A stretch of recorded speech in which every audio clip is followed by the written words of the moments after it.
Hello folks, you're in Ann Arbor, Michigan, USA for the Ann Arbor Annual Entheofest event here in Ann Arbor. They're getting ready to have the Entheofest across the street over at the U of M Diag over there. You're looking at the cube right here behind the Ann Arbor Student Union. Check it out, the cube.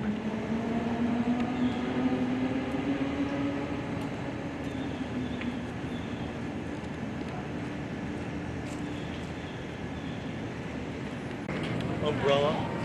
Well folks, we're here at the 2025 Ann Arbor Entheofest. There's a sign right up there, freedom of speech, folks. The university denied these guys a permit for the event this year, and the student body took the university to court and won. And we get the right to have the event now. The university had to give them a permit, so everybody's here. The event's here, September 21st, 2025, right here at the Diag in Ann Arbor, Michigan, USA, the U of M Diag, and it's around 12 o'clock, right around there. So, and I'll tell you what, it's starting to rain, folks.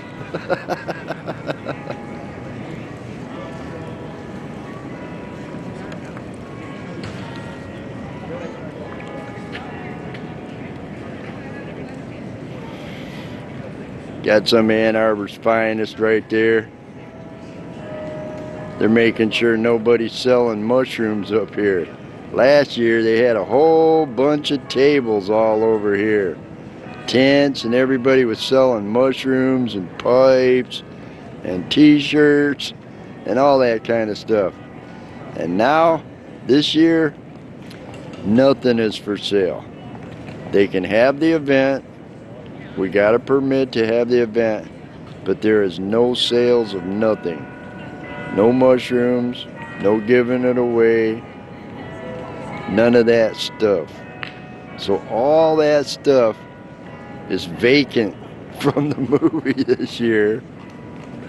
All those people, all those booths that we went up and talked to last year, they're all gone this year.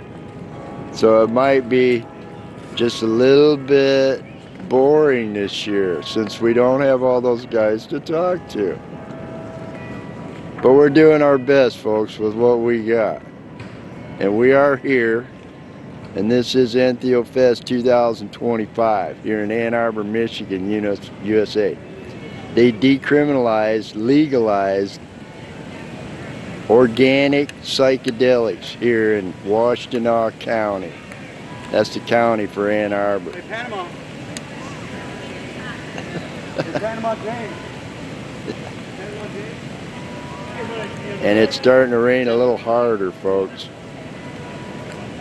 Let's take a break for a second. Hey folks, I'm standing right here with one real important person. Hey guy, what's your name? Jim Salina. Hi Jim, how you doing? I'm doing great. Can you tell us a little bit about what's going on here? This is the 5th annual Entheofest. We're on the campus of the University of Michigan at a historical location called the Diag, where civil rights and hash bash and women's marches and free Palestine things have all occurred here on the Diag, in addition to so many other free speech events. We're here today to celebrate entheogenic plants and fungi. It's Entheogenic Plant and Fungi Awareness Month in the city of Ann Arbor. It was also decriminalized 5 years ago in 2020 with a resolution that was passed unanimously by the city council. Subsequently, our county prosecutor came out and decriminalized all those substances in the entire county. That's Prosecutor Ellie Sabat. And we're really happy to be here today. We fought for this. We got our permit very late. We actually got it on Friday. The university lost in court, the Court of Claims up in Lansing, in what's known as the Hall of Justice. We had Judge Brock Schwartzel that gave his opinion in our favor, but we started so late. We're not organized. We have half as many sponsors as we had in the past. And our keynote speaker, William Leonard Picard, had to duck out because if we weren't going to have a permit, him being here would have been in harm's way, if you know William Leonard Picard's story. I filmed him few years back at the Hash Bash, and it's one of the coolest little pieces of film I've ever made in my life. Well, he spoke at the first Entheofest. Yeah, and, maybe that's the one. To. And I did film him. You can hear a pin drop. Him and Barking Dog Daryl Brown spoke that day. I really liked that segment a whole lot, and I met him afterwards. I met him up there and talked to the guy for a couple minutes. Yeah. So we got denied our permit in early August, and since then we've had some free speech issues, obviously, with someone being assassinated, speaking his mind, and then Jimmy Kimmel being taken off the air for speaking his mind. And these are the things that really are the forefront of what we should be focused on, and not have any apathy or complacency in fighting this. Because if you let people gaslight you, they'll continue to until you let them know that you're onto them. So no, you got to stand up once in a while. Yeah, call it out.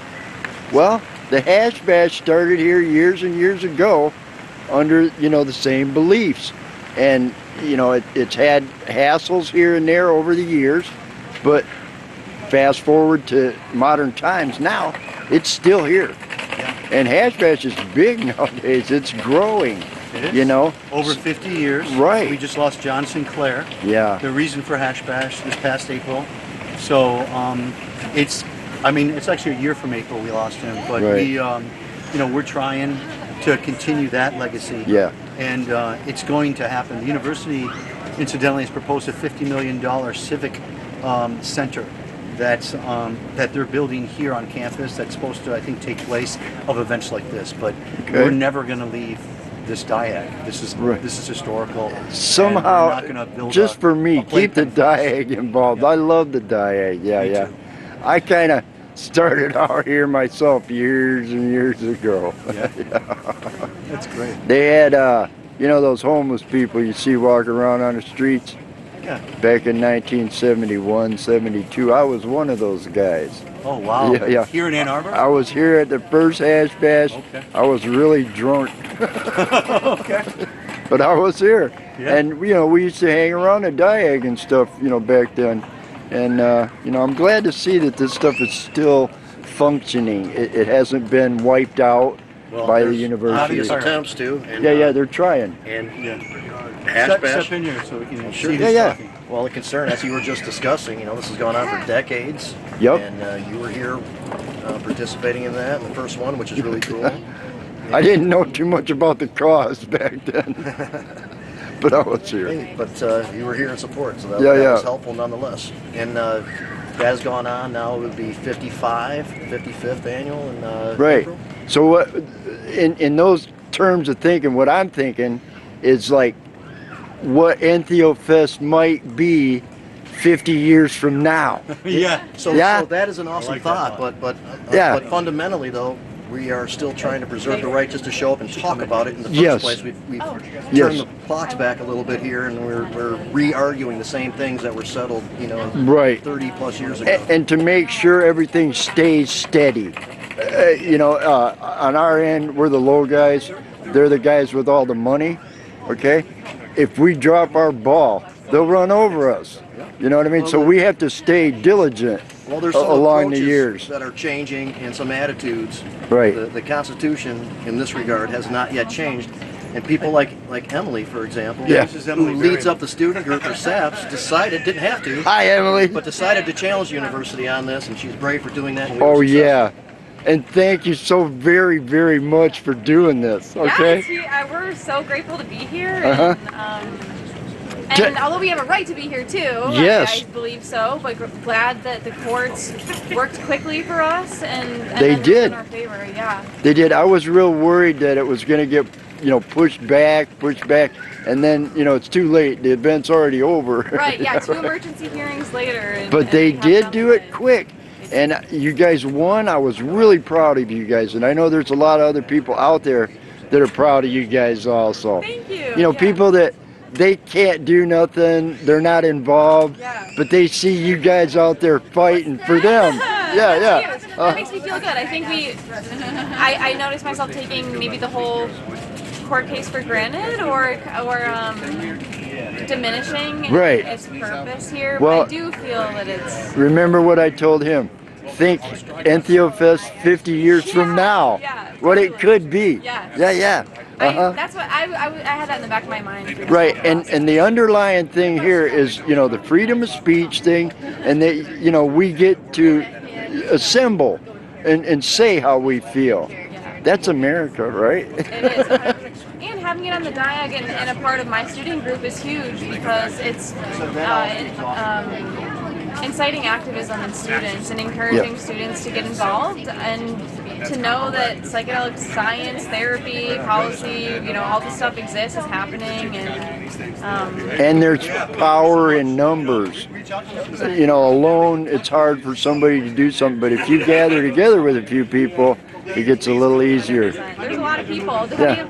We're unsure, you know, how many people will come out today, but in years past we have hundreds of people who come and support, so we know it's... Okay, so tell us your name one more time. Yeah, I'm Emily Behrman. I'm doing my master's in social work at the University of Michigan. Great. And I'm the president of the Student Association. Thank you so much, Emily. Thank you for being here. Okay. Amazing.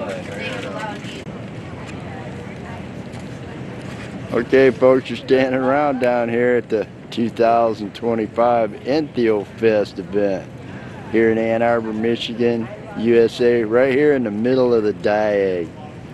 That's where I'm at. And I'll tell you, folks, it's sprinkling kind of hard. My camera's getting wet. We're gonna get what we can get for you. See those guys with umbrellas?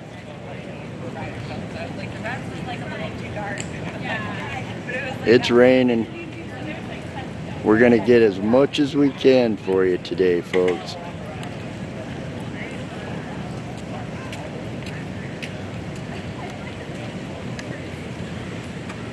They just put a tent up over the podium.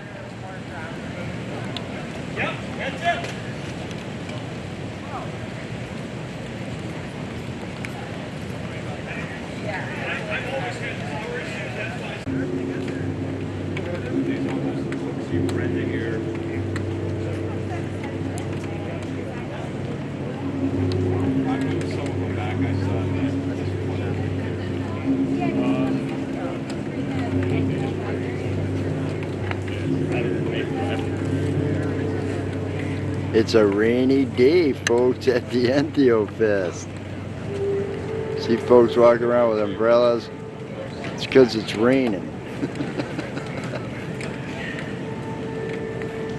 But I think they're getting ready to start up the speaker section.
check. Hey, hey. 1, 2, 2. Hey, hey.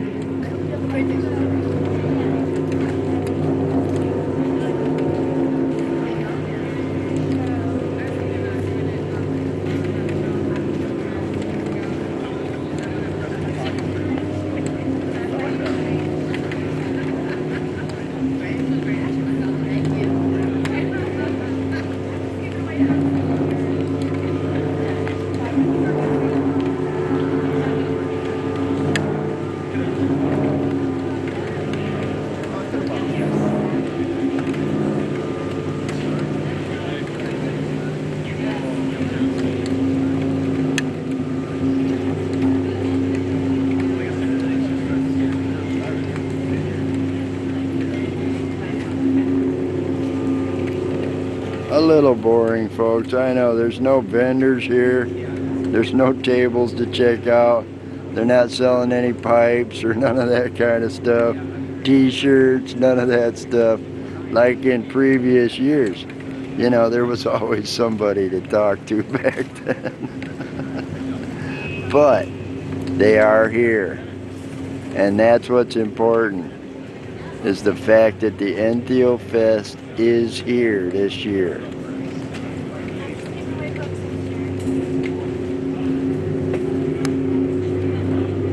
Hopefully it'll be here for many, many years to come. Right here on the Diag. Just like the Hash Bash. And we all know the university would like to squash some of that stuff, but hey, free speech.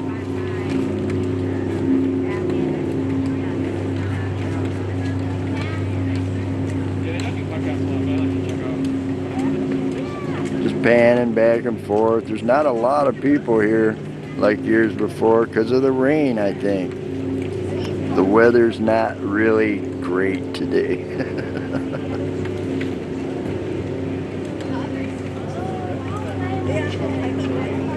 But there's a few people here. We're here.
You guys can go ahead. Well, we're going to put up tents. If you want, you can have this little thing, but we're going to move. We can move on. Fought and battled. Emily Berryman went against the regents here at the University of Michigan to allow us to be here today. That happened literally last Wednesday in court, and we finally got the permit on Friday. It's been, we were denied as early as August 3rd, I think. And we've been battling since the beginning of August to get this resolved.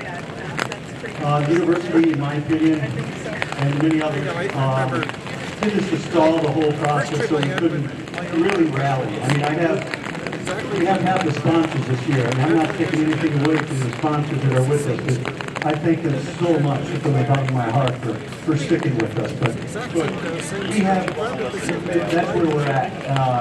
And I'm so happy that people came today. When we got denied first, they asked us to, we appealed, and we said, is there anything we can do, and asked us for a list of safety measures to mitigate the issues that we have here with people selling things that are I'm so happy that people are not selling anything right now. I don't see anyone doing that, and I want to give it up and give the police for that right now. Hey, there's probably less people here because of that. but they're not a part of this movement. We need people who are advocates, not people who are just trying to sell and be entrepreneurs. We need people that are getting off, counting their money and coming up here and speaking on behalf of whatever it is that these mushrooms provide people. And if it is money, we'll come up and say that. But don't hide and utilize what we have here by taking advantage of the people that come through. It's a very hard thing. Advocacy is important, obviously.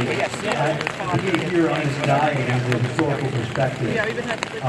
And if you hit me up on diet, be speaking on that more today. You actually hit me up on diet. Okay. After we sent in the safety measures, the measures were never responded to. We didn't have any response to the list, and we were denied again.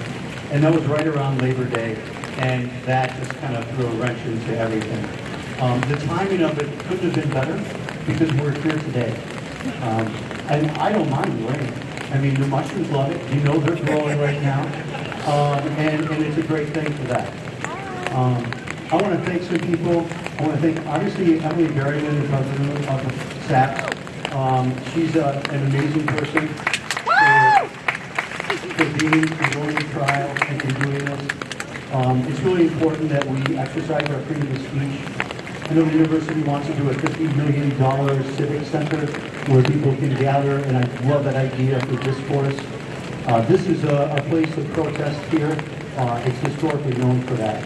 Hey, thanks everybody for showing up. Bad weather, we got a lot of obstacles along the way to get here, yet we're all here. And I just really want to reiterate some of the stuff that Jim said. First by thanking and acknowledging the bravery of Emily Berryman and the SAPS organization for standing up for their rights. Please, let's hear it for Emily and SAPS. And Jim Salang. And also, I'm not sure if he's here, but attorney Tom Levine picked up this case and just said, I got your back, and voted for being here today, so I want to appreciate him. And just remind people that they have a really long, ongoing event of education and community outreach and just trying to provide a really good, safe space for people to come learn about these things. But before that could happen this year, they had to fight for the right to even talk about it in the first place. And this was already settled over 30 years ago when Adam Brooke and others argued against the exact same reasons for denial. And so we really shouldn't be having to fundamentally go over our rights again, but here's where we are. And of course, this is bringing up a lot of concern for Hash Bash. And we hope that we don't have to deal with anything, but we're assuming that there's going to be some obstacles there too. And just want to call on people now to be ready for that and do our due diligence, keep an eye on things, and be prepared to help support making sure we can be back here for Hash Bash in April. All right, everybody, I really appreciate you being here. That's really what I wanted to say today. And we'll all be in touch, until then, and make sure that we're here first Saturday in April, high noon. Thanks a lot, everybody.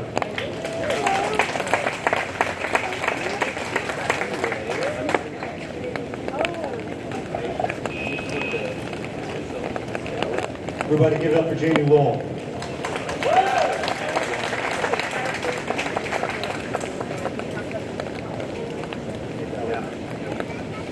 Everybody, I want to bring up our next guest.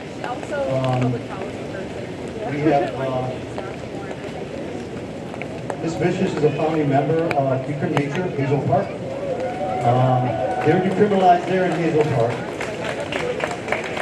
A huge part of that is Ms. Vicious. She's an advocate, speaker, educator, cultivator, who focuses on integrating plant medicines into daily life practices through education and advocacy since 2018. Everybody put your hands together to Shane Vicious.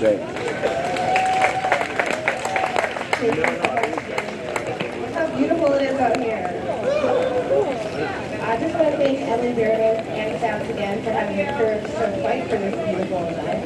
Exactly. We've been doing this event for about 5 years now, and I've been here since the first one. Such an honor to be here. This is a great reminder that we have to keep fighting for our natural rights and for our own body autonomy. Now that the word is out and we know the beneficial results from using plant medicines, now is the time we need to go deeper. We need to go further into research. This is when testing becomes important. This is going to help us identify compounds within these mushrooms and help us figure out exactly what strains are good for each medical condition. We want to continue to educate our community on safe practices and safe uses. We must continue to teach people how to integrate these plant medicines so they can be beneficial in their own lives and their own communities. I'm grateful to have my family here with me today.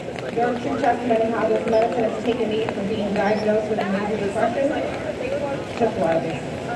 I also want to thank all our political leaders who've been standing beside us in this fight, including Mike McFall, Michigan House of State Representative, who's not here yet, but did introduce another bill, SB 5980. That bill supports psilocybin possession up to 2 ounces for people who have PTSD symptoms. So thank you again, Jim, for having me. And despite the circumstances of the event, thank you everybody that's come out here. Healing yourself is not a crime.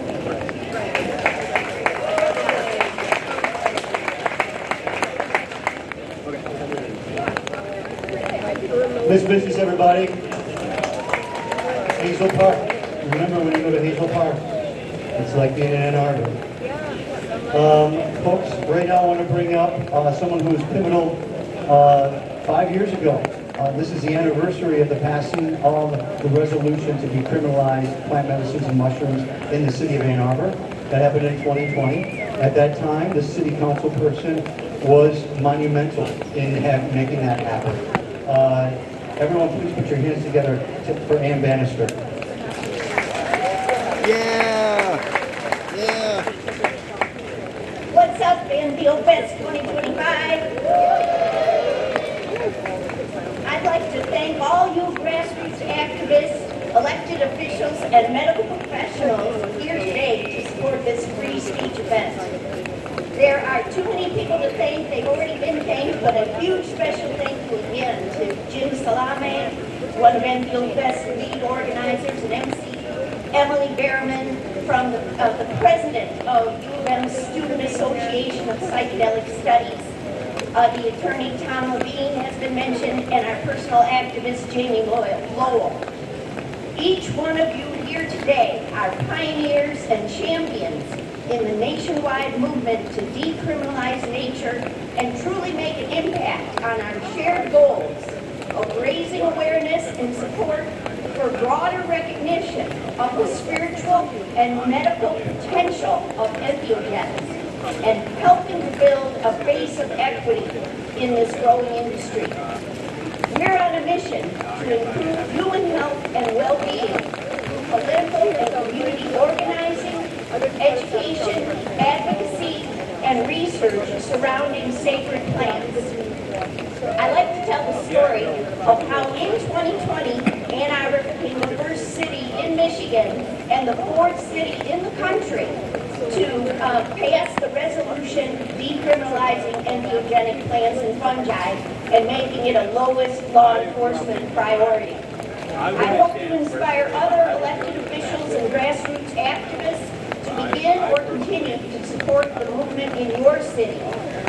The first step in the network is to join with like-minded people and such as the Decriminalize Nature organization.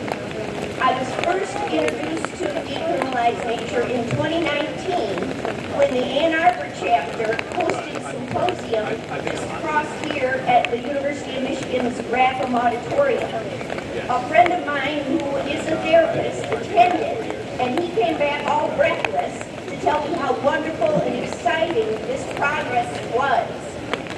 So then in February of 2020, when the Ann Arbor chapter of Decriminalize Nature hosted a fundraiser, a few of us who had been on city council attended and were easily convinced to support bringing forward the template for the decriminalization resolution to the Ann Arbor City Council, which ultimately passed unanimously. The next step was that the decriminalized nature group started emailing city council members and sending hard copies of the growing body of success stories and research in the field of neuroscience and clinical research to the city council, along with the template resolution that, as I said, ended up passing unanimously here in Ann Arbor. As many of you know, since Ann Arbor passed our resolution, Detroit, Ferndale, Hazel Park, and Ypsilanti have also passed their resolution. And I have also spoken before with Chuck Green before the Jackson City Council under the leadership of Aliana DeRosset. And we've had discussions with Toledo City Council member under the leadership of Julie Barron from the Michigan Psychedelic Society. So if you're interested in getting more involved, you don't need to reinvent the wheel, because Decriminalization Nature Michigan has already assembled the toolbox of everything you need, such as the resolution itself, which contains all of the whereas and resolve clause about the benefits to the community. We have a packet of the articles of the growing body of research study, including University of Michigan's own Michigan Psychedelic Center, led by last year's keynote speaker, Dr. George Mansour. We've also got a couple ideas of how to talk to City Council and speak from the heart during public comment sections at their meetings. And then you can also relook at YouTube videos of what other public commenters have said so eloquently at previous meetings. So thank you all for being here today. Our work is not done. As the legal challenge to bring this free speech event today shows, we must stay vigilant and continue to advocate and grow the movement. Please register to vote and exercise your right to vote. Look carefully into your candidates who truly walk the talk and are willing to actively advocate for issues that we care about. Here's to the good mental health of all of our brothers and sisters, and let's have a paradigm shift, end the war on drugs, and open the doors to transformative healing that is our human right.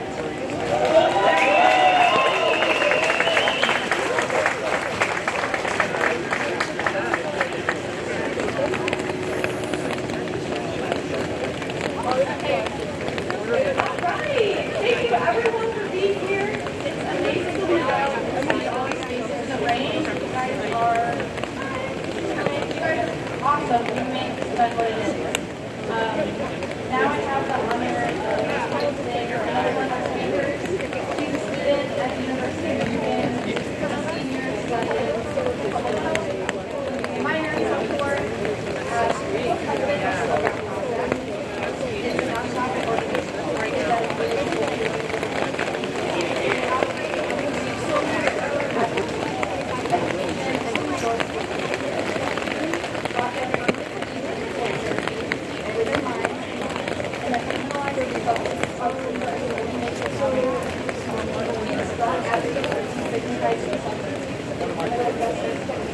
and we are so excited to have her here, and they also have a table over there giving out free napkins. Thank you, Sylvia.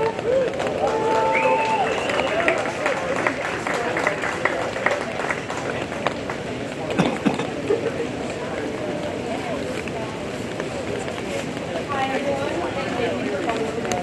We're so happy that Entheofest deserves a permit to host this important event.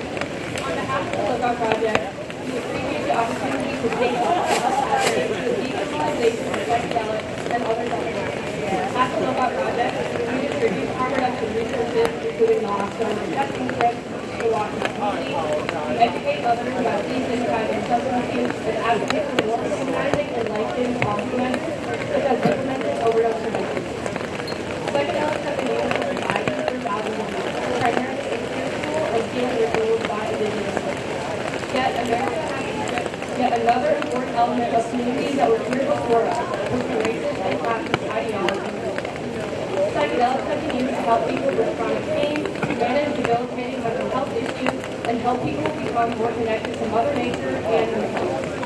The Controlled Substances Act of 1970 was one of many harmful policies that Nixon passed, perpetuating the war on drugs and limiting research towards psychedelics. What's funny is that America will incarcerate people for using substances, but we won't address the root causes of why people might be using those in the first place. We've seen time and time again that criminalizing issues does not get rid of the problem. In fact, it makes it worse. If we continue to stigmatize substances and psychedelic use, that won't stop people from using it. It just increases the risk of using unsafely and being afraid to reach out for help out of the fear of being incarcerated. One scary statistic is that upon release from jail, an individual is 13 times more likely to die of an overdose in the first 2 weeks of their release. This is because, instead of helping those with substance use disorders and drug use, treating them like second-class citizens. Healthcare systems provide very little, if any, for those with substance use disorders, putting them at much higher risk for overdosing when they are back in the green zone. It shouldn't have to be this way. By normalizing discourse about substance use, having naloxone readily available in public spaces, and hosting amazing events like Entheofest, we can combat the stigma around substance use and push for more psychedelic research and support those who have been fighting for our inalienable rights to utilize nature. At the Lookout Project, we believe that people deserve agency over their own minds and lives so that they can be their happiest and healthiest selves, however that looks for them. Recovery can look different for everyone. The least we can do is ensure that if people want to use a substance, they can do so in a safe environment with adequate education on how to use it and what effects it can have. Please stop by at our table if you're in Narcan, and remember that you can always get it for free. Reach out to us if you are ever in need of naloxone, and we can deliver it to you. COP has also launched a podcast on Spotify called the Lookout Podcast, where we highlight diverse perspectives about the opioid epidemic and overdose prevention. We'd love it if you gave it a listen. Thank you all again for listening, and happy Entheofest.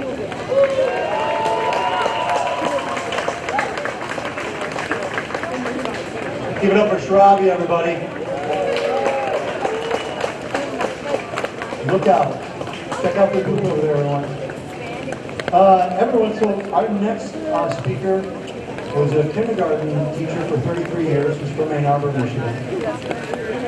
He is the man who started MI Legalize, which was, we probably signed a petition to help legalize cannabis in this state. And that was something that he was responsible for with MI Legalize. And he also helped make medical cannabis available in 2004. Folks, please put your hands together for a new upcoming city council person in Ann Arbor, Chuck Green.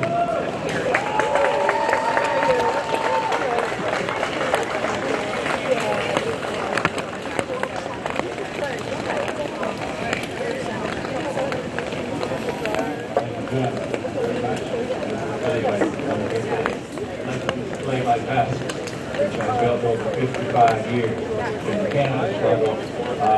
You want to touch my vest, about the most important reason that I came here today was simply to thank all of you for coming here to carry on one of the most important traditions that human beings have created. I shower praise upon you. You are the people who are truly enlightened and important. We have such a big job to do. My generation discovered cannabis and psychedelics in the 1960s, and we loved it very much, just about every weekend. Immediately, we knew, obviously, that this was the best thing there was, the best thing ever, period. We thought we had made a great discovery, but it was actually an ancient thing. Psychedelics have created Western civilization, including the mysteries of Eleusis, which went on for more than 2,000 years in Greece. Using a substance like LSD, every great thinker from Greece and Rome knew these mysteries were the greatest thing ever. And so do we.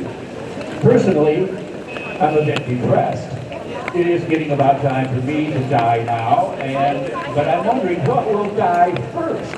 Maybe the end of American democracy will come first.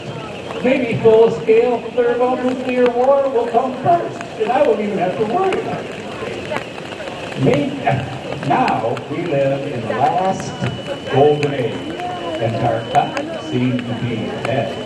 Also, I'm rather depressed that the great University of Michigan, that I loved so much and that won the game yesterday, and is a beacon of light and learning and free expression, tried to cancel Entheofest in order to show obedience to the depraved, ugly, fascist pig of a president that we have, a man determined to stamp out freedom and democracy. Psychedelics help us escape the murder, the mundane boredom of daily life and enter a magical world that is far more real than we feel every day. The perception of every one of your senses is expanded far beyond what you need for just survival. However, psychedelics are the exact opposite of an escapist drug. If there is anything you are repressing, the psychedelic will put that right at the front of your mind so you can't escape it, and you can learn how to handle it. It is the ultimate truth teller to yourself. The psychedelics can give you tools to handle these problems. You can come out of a trip enlightened and reborn. You deeply understand that the only really important thing is love.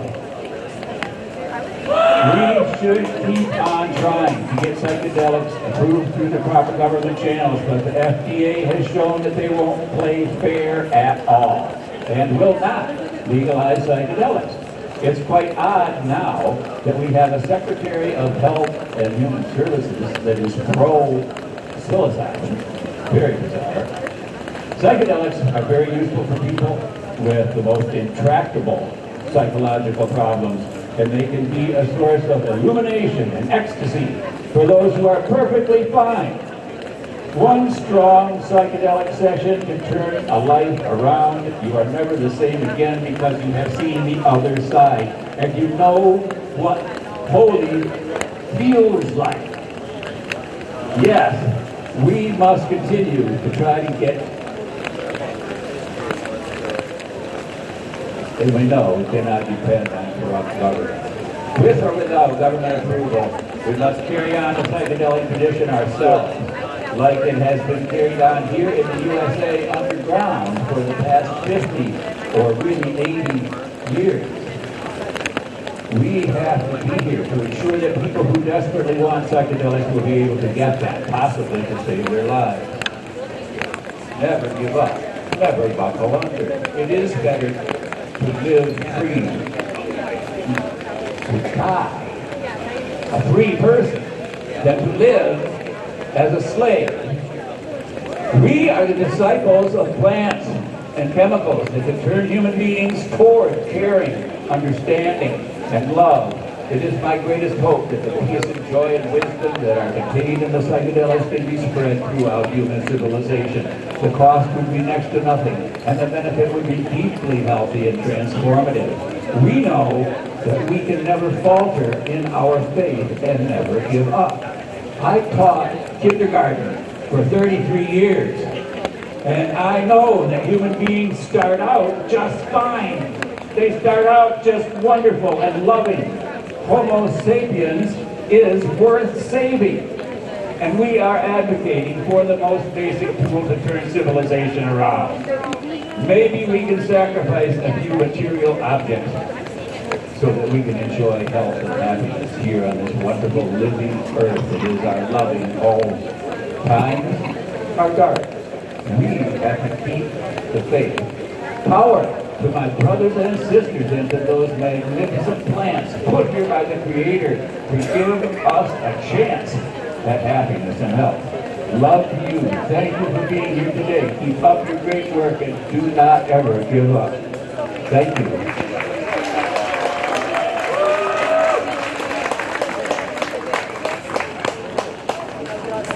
Chuck Green, ladies and gentlemen. We'll be hearing more from Chuck. Everyone, our next speaker started out here in Washtenaw County as a county commissioner, and then he became a House of Representative member, and now he is a state senator. He advocates for free speech, for the rights of everyone. And the biggest thing that I love about him is he advocates for our planet and clean water. And he introduced a microplastics legislation recently. Please give it up for Senator Jeff Irwin.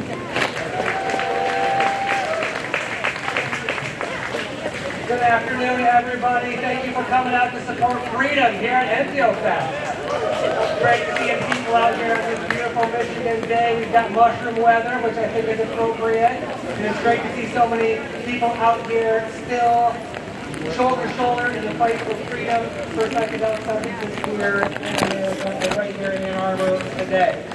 They can't stop Entheofest. The rain can't stop Entheofest. The university can't stop Entheofest. The cops can't stop Entheofest. This event is going to continue to go on until we win freedom for ourselves and for our neighbors who want access to plant medicines to improve their lives, to address their medical needs, whether that's depression, whether that's trying to find meaning in their life, whether that's folks who are suffering from chronic pain, who need relief, and who are currently prescribed a toxic, ineffective blend by their doctors. They should have the right to try something different that might work for them. And that's what we're here fighting for today. We're also here in part of a larger context in the fight for free speech and the fight for our constitutional rights.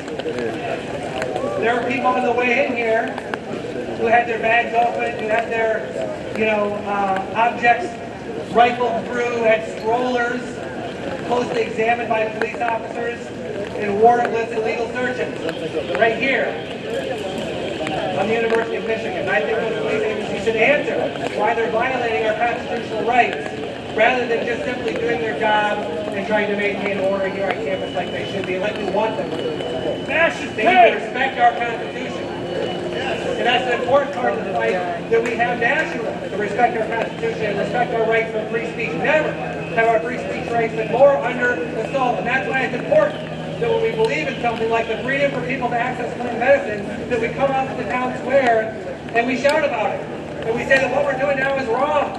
What we're doing now is against the public interest. We're wasting our money to ruin the lives of people who just want access to plant medicine. So that's why I've introduced legislation for years and years to decriminalize the use of plant-based medicine here in Michigan. I've introduced legislation time and time again to say that if people want access to psilocybin, or people want access to peyote, or people want access to some of these substances, they should be able to do that. Why? Because people, human beings, have been using these substances for thousands of years. They've been using them in religious rites. They've been using them in cultural rites. They've been using them in coming-of-age ceremonies, culture after culture after culture. Why else should these things be legal? They should be legal because they're not very harmful. We're supposed to be regulating substances according to whether they're harmful to the public. These substances are not regulated. They may be harmful to the dominant mainstream mindset, but they're not harmful to human physiology, and they should be regulated as such. And finally, these substances have tremendous promise to help human beings. Before America put our head in the sand and turned our back on the opportunities that these medicines provide, there were people at institutions like this great institution who were doing research on how these substances could facilitate the flourishing of humankind. That's the kind of knowledge that we should be seeking, not putting our head in the sand because we're afraid of what these substances might do. We need to be researching them. We need to be studying them. We need to be providing to our fellow humans the path that these plant medicines can provide to a better life, just like with other plants that we have used for human medicine for thousands and thousands of years. So, as we leave here today, I want you to ask yourself, why is it that these particular substances are singled out for attack by our government? And after you ask yourself that, I want you to do one of the things. I want you to reach out to your elected officials. I want you to reach out to your state representative. I want you to reach out to your state senator. And I want you to ask them if they think it's sensible to continue to make it illegal for people to use and possess these substances. If they think it's sensible to continue to threaten to throw people in jail if they use or possess these substances. if they think it might be smart to instead of criminalizing, instead actualize the opportunities here in Michigan with plant medicine and get smart about anti-venom are. Because if you ask them this question, the first time, they're not going to have much of an answer. They're not going to know today. But the second time, and the third time, and the fourth time, we're going to get closer and closer to the answer that we need as a society, because there's only one right answer. People deserve the freedom to use these substances, and that's why we're all here today. Thank you very much.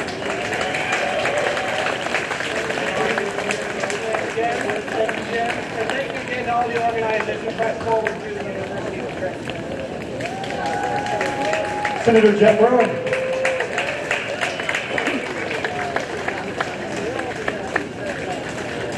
Thank you, everyone, for continually, hanging in with the rain coming down.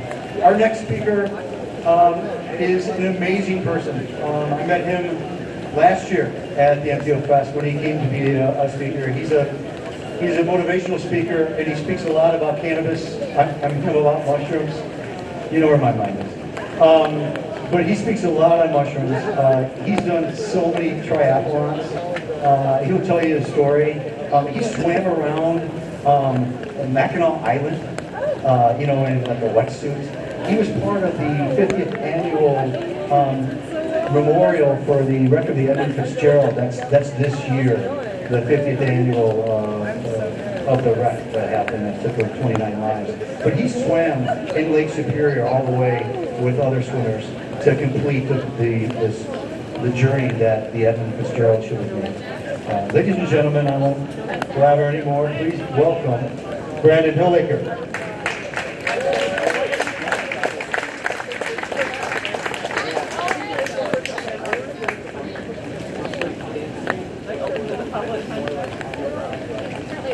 Before I get started with talk, I run a lot in the woods. I do a lot of trail running. And when I run, and before I run, if it rains out, I run on all these wood chips. And the day after it rains out, it's amazing. And to come here today and see it raining and seeing like all these amazing people come for the same cause. Beautiful to see everybody today. Thank you.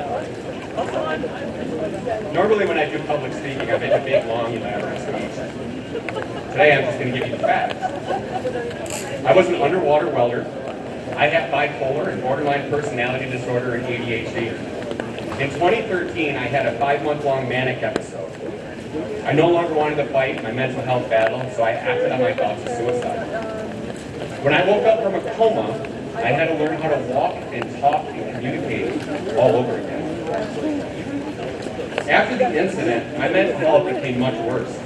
From 2013 to 2021, I was in and out of inpatient hospitals 4 to 8 times a year. In a period of 8 years, I was on over 40 different pharmaceutical medications. I went through physical therapy, cognitive behavioral therapy, dialectical behavioral therapy, and group therapy. I went to all the best doctors, therapists, psychologists, and medical professionals. Many of these medical professionals told me to sit at home, take my meds, and survive my disability. They told me that my goals were ideas of grandeur, that I could no longer work, go to school, or be a productive member of society. I allowed the beliefs and assumptions of others to control the outcome of my life. I allowed my disabilities to define me. In 2021, I was once again contemplating suicide. Once again, I felt hopeless and helpless and alone. And then something happened that changed my life. One night I was at a music event and a young lady walked up and said, "Do you want some mushrooms?" Never taken mushrooms before, I simply said okay. I laid in a hammock under the stars with this feeling that everything was going to be okay. After this event, I no longer wanted to kill myself. In fact, it was the total opposite. I wanted to live and learn why I felt that way.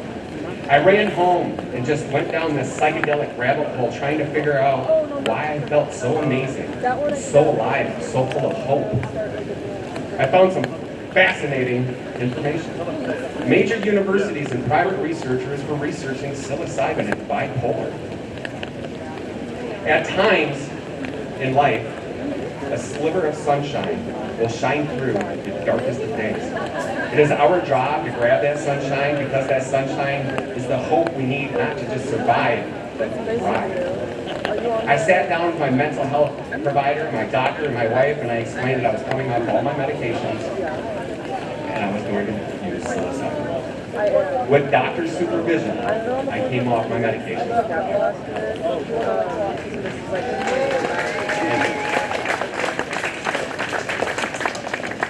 Fact, I have been off medication for 4 years. I have not been to the inpatient hospital for 4 years. I will be graduating in April with a psychology degree. I have been awarded scholarships, 2 writing awards, the Michigan Rehabilitation Champion Award, and the Kimberly R. Houston Leadership Award. I wrote a book called Monarch that'll be coming out soon. I have completed 16 triathlons in the past 2 years. I have successfully expunged my entire criminal record. Over the past summer, I was a part of a 411-mile relay swim to symbolically complete the Edmund Fitzgerald's journey from where she lies in the bottom of Lake Superior to Detroit, Michigan. We successfully raised over $200,000 for the Great Lakes Shipwreck Historical Society. In July, I completed a world record, 4-day, 400-mile triathlon from hell to paradise. I named it the Try for Hope to give others hope that the impossible is really possible. I biked 330 miles from Hell, Michigan to Mackinac. I swam 5 miles underneath the bridge and got out and ran 65 miles to paradise in 84 hours and raised over $8,000 for suicide awareness.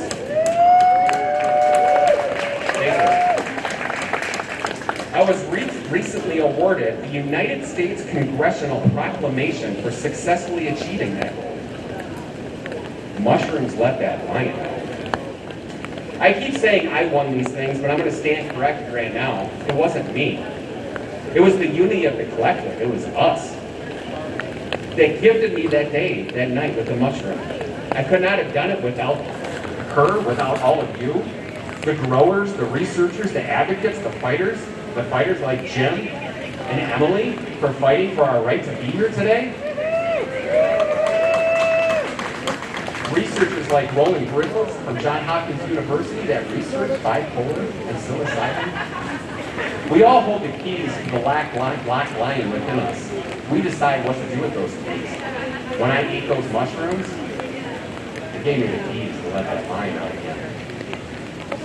However, even when we win, we have not won. I still have to get my medicine from Detroit and then drive home 2.5 hours. And if I get pulled over, I get arrested for a felony. I can go to jail for the medicine that gave me my life back. Entheogens are our past and future medicine, and it's time to bring them back. So I leave you with this. Don't stop fighting. Don't stop advocating. Don't stop growing, because my life and the future of medicine depends on us. Thank you.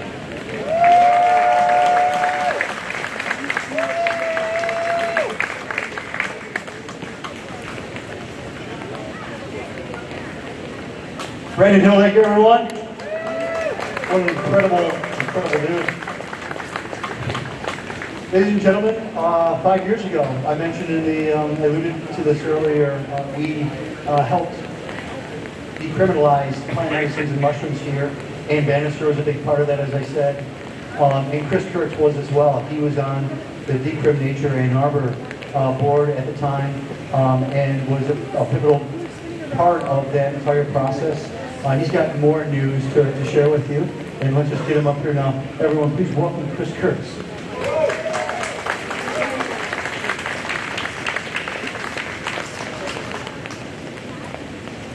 What's up? Okay, there's some good adrenaline.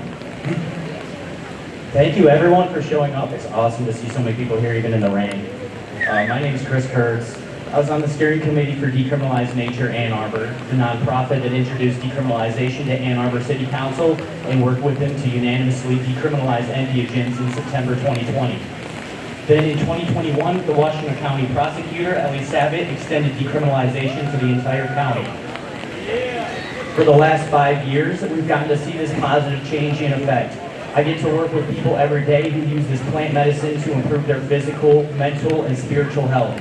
They use it to reconnect to themselves, nature, the universe, and sometimes a higher power.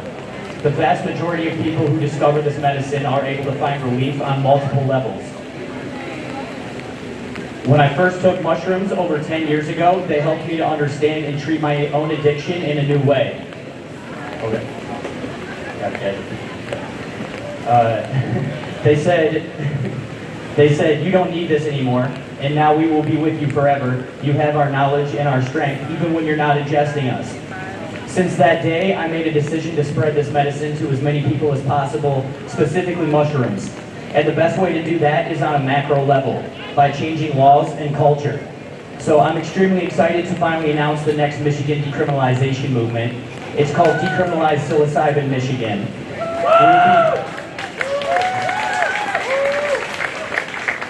We'll be working in cities all around the state to help educate local government and to assist the people in introducing a decriminalization model that works for everyone.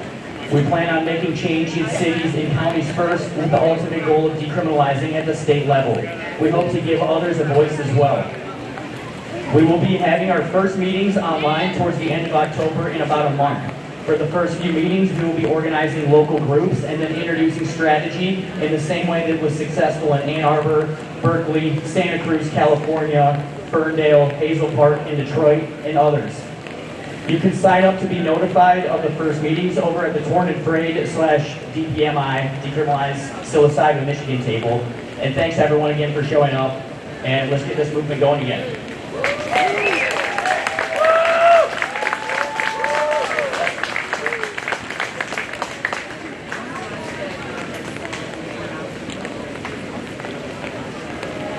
All right. Again, thank you all for being here. It's like in the rain. I just see all your faces and it makes me happy. So seriously appreciate you. Our next speaker is Mike Woody. He is a longtime member of the Men's Wisdom Council and a member of the Green Panthers, which is an activist group of all ages. He also serves as a life coach and community networker. He's a professor at the University of Detroit University. You can contact him if you have any thoughts or suggestions. And he's also an ex-member of the Americans for Safe Access and a supporter of Detroit Psychedelic Church. Thank you guys so much for being here, and thanks for being here, Mike.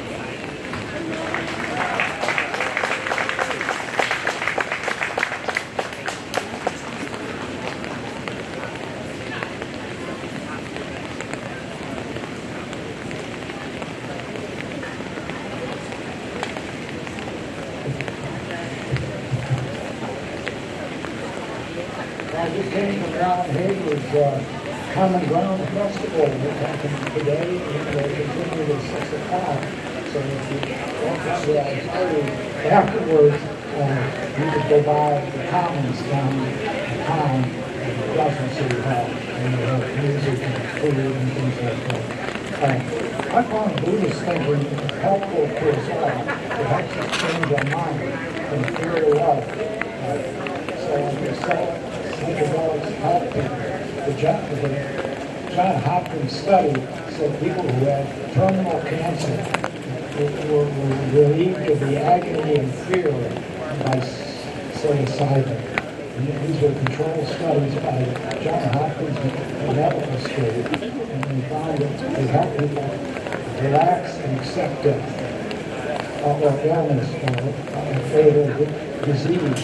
So no matter what the crisis in your life might be, dissolution of a long marriage or loss of a family member, you might want to hang on to the possibility of changing your approach to your own future to build your legacy and offer hope to your children and grandchildren and maybe some optimism so they can live the rest of their lives with bravery and curiosity and creativity. And ultimately, as Chuck said earlier, the bottom line that psilocybin does for us is open our hearts and reconsider how we want to live the rest of our lives. Don't we want to live the rest of our lives with hope, optimism, and love? Why fear and anger? We shouldn't let the TV set get us riled up over what they put in front of us. That we may be better off finding a common ground and work together on the grassroots level to take back the Democratic Party and revive the movement for a hopeful future. I'm a futurist, and I'd just like to read some virtues that I think all of us can identify with, and they open up when we take psychedelics. It helps our adaptability to life. It helps our truthfulness, when we're open and honest and friendly, and the self-reliance, resilience, patience and perseverance, and sincerity and honesty, and contentment, and regularity and punctuality. It's a push in nature. In fact, when we came out, we made this trip. We're part of a family, and we've got lots of friends who we have to put in our car next trip for Hash Bash. And we definitely have to, respond to the possibility that they can never pass at us from the university because they're intimidated by Trump. Trump's picking on Harvard and big prestige schools. The University of Michigan, I'm an alumnus of the University of Michigan, class of 65, where we had the first allied teaching against the Vietnam War, which I was in. Michigan too, like they were taking on Harvard. And so Michigan is trying to throw us under the bus, and we're worried about the Michigan budget too. They've got bills we don't like. The survival testing bill in the Senate, they go to the ground. But the tax on the railways, when they put it in the budget and throw us under the bus and tax the bill. And that's just because all of us, and I include myself, are not as active as we could be or should be. So I deputize all of you to ratchet up to a comfort level that we can live with. That's the key piece. Everybody has their own comfort level. You can work from your kitchen and sign postcards. You can get involved in many, many ways to cultivate these virtues. The psychedelics bring me a peace of mind. And that's the first step to becoming a peacemaker. So therefore you can become friendlier and less contentious. I remember going to the Black Bob's Cafe in Detroit, 7 Woodward, and some guy from the Green Party came up to me and said, "What are you wearing those buttons for? You shouldn't wear them into the cafe. Take them off." And I took them off and put them in my hot pocket and thanked him. So that's how you can avoid getting your money over small potatoes. So the fact that I was a little high on marijuana at the time left me in a agreeable, friendly space because he was always trying to get my weight, and I didn't let that happen. So if you underreact to chronic provocation. If you underreact, you'll take less stress. When you overreact, you put your whole system under strain. Most of the time, it's 2 cents. It's a no big deal. It's much ado about nothing to use Shakespearean language. So let's try to make the hash open and stand ready to help them.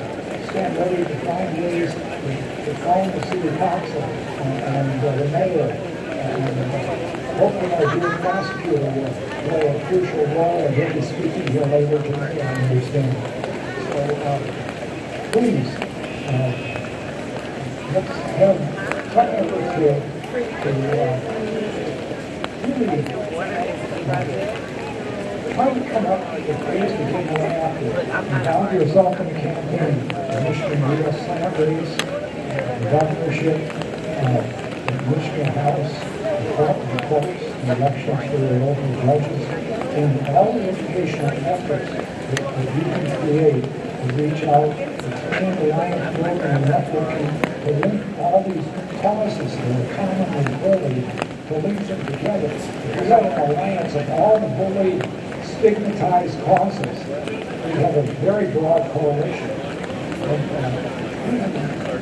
And it has called for opposition of all forms of hate, including hating free speech.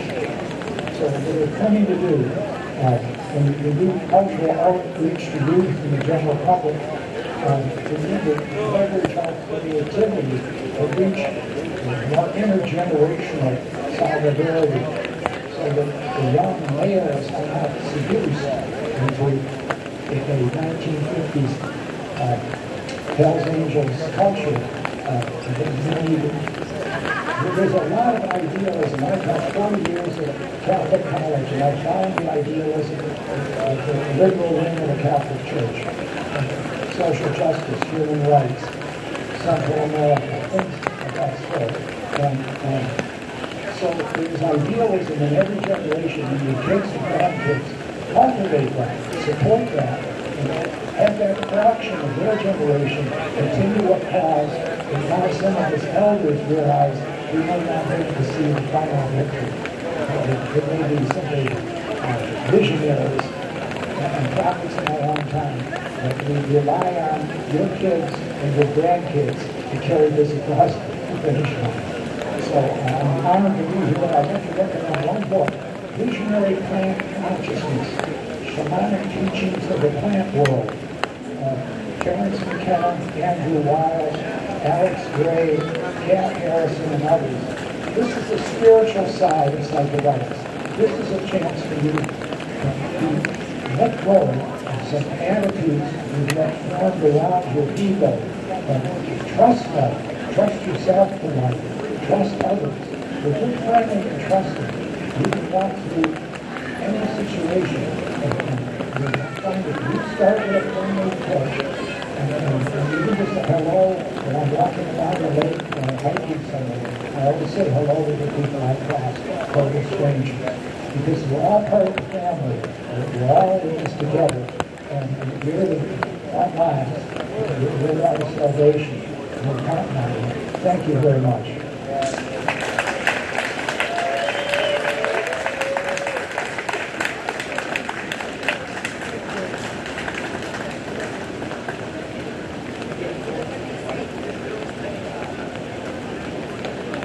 Awesome. Thank you so much, Mike. Appreciate you being here.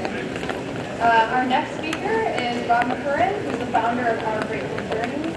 He's an ER physician that now works primarily with patients facing a life-limiting diagnosis. The purpose of Our Grateful Journey is to help patients and their caregivers relieve the anxiety and fear of death, using medicines when appropriate, as well as spiritual practices from an Ayurvedic background. Thank you so much, Rob, for being here.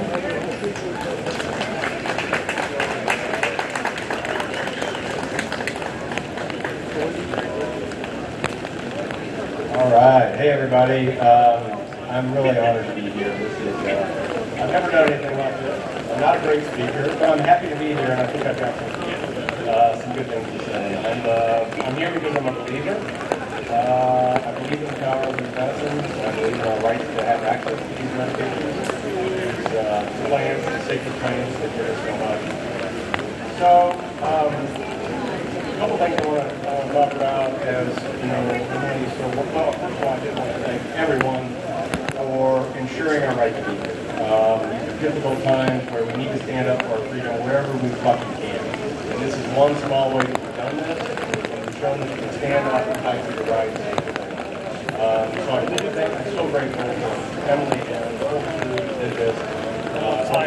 This event and the history of this type of standing up to the power to do what's right and to try to help people. I mean, it's so inspiring to see how motivated they are, not by greed, not by corporate, you know, fucking trying to make more money off of giving people medicines, giving them hooked on medicines, all the stuff that happens bad and that doesn't work in.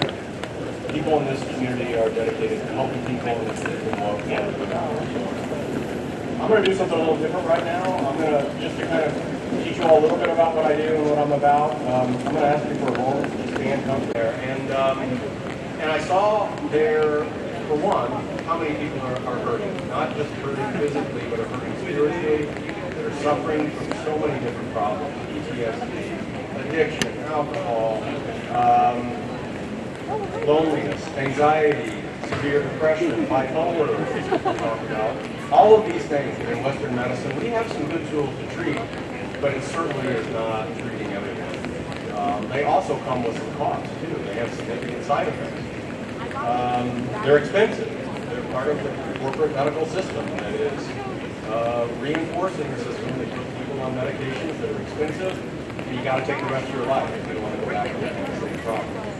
How many medicines like these beautiful plants can you take one time and have months, if not years, or a lifetime of fucking healing? We don't have that in Western medicine at all. So when I came to the other thing is that we've got so many other, the opioid crisis, all of those things just really led me to believe that we need a different approach. And we need to be open to the beauty, the power of these medications, the fact that they are really accessible without a huge cost. And we do need to find ways, though, because as we go through and fight this battle, we try to find equal mechanisms for people to have these medications. By the time you put all that in place, it's so fucking expensive that few people can get them. Many of the people that want them cannot get them. So I'm not waiting for that. I'm here to try to work with people now in the ways that I can legally, and with referrals to people, in any way that I can to get people the help that they need at this point in their life. Part of my journey also was that I had the unfortunate experience of losing a wife to breast cancer at a young age, and we had young kids at home. I went through my spiritual crisis and suffered mightily through that process, and I had a lot of people watching that suffering and sick, and you need help to get through that, and that's what you can help you. So that's basically what I'm trying to do. And there's a couple things that I ask of you. One, the biggest challenge that we have is getting the message out to people that we have this. Some people call it palliative psychedelic medicine. Not a lot of people that you can find that are offering that. There's legal challenges to being able to do it. So it's largely underground. But we need to have access to people that are facing, I need referrals to come to people like me or other people that are trying to heal and help people in the community. Send them to us, get them to us somehow, help them understand why these medications can help them. Many older people are terrified of psychedelics. They've been brainwashed, as many of that generation is, to think that these things are nothing but terrible. And I often say I think it's hilarious that I grew up being told that if you use psychedelics, you were probably going to go crazy. And here we are using the same fucking things to treat people for mental illness. I find it extraordinary. So I'm happy to be part of that and do this work. But please help spread the word. If you have someone that you think might be interested in talking with me, find me. I'll be at the after party as well. And again, thank you all so much for being here. I love the mushroom weather. I'm going to use that term every time it rains now. And I look forward to seeing you guys then.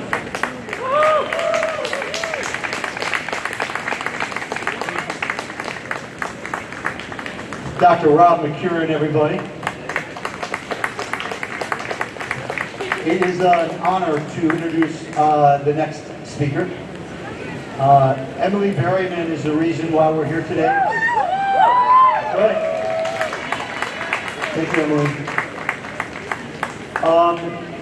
She's the president of SAPS. She was here last year for the 4th annual Entheofest, and has just been, the most incredible person to work with. And I feel honored and grateful to know her.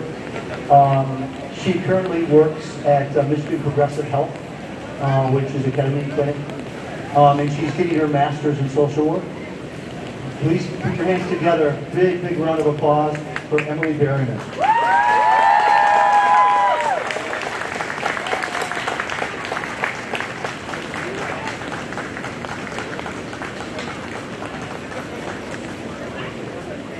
For that really sweet introduction. So many people worked on this year's Entheofest. So many people do.